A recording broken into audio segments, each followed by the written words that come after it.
musulunci rayuwa ne shi duka ba wani bangare ba, manzo haka yake yadar shi ba tauye haƙi da zamba, sayyidul qaumu kadimuhum ba girman kai ake ba. Musulunci rayuwa ne shi duka ba wani bangare ba, manzo haka yake yadar shi ba tauye haƙi da zamba, sayyidul qaumu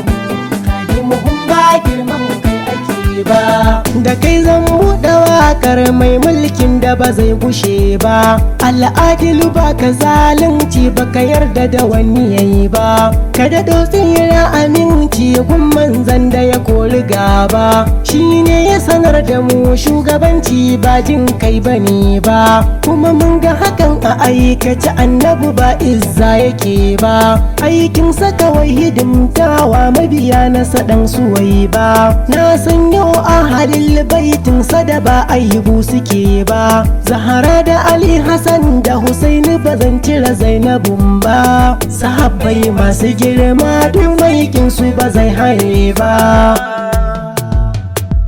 Shugabancin musulunci don kuji ba mulki bane ba, ma'anar mulki a nan shine ba nuna isa ake ba, ba girman kai bane ba cin zarafin wani ɗan adam ba, ana tafiya da shi ne ba bisa takura al'umma ba, ji annabi shugaba gatan kowa gun jalla rabba, jinanan al'umma dukiya da mutuncinsu da haiba, duka haƙƙin shugaba ne ya ba su kula ba su tarwatse ba, manzo shi adali ne har gun wanda ba su na'am ba, ya zamansa a annabi bai bari wani ya cutar da su ba.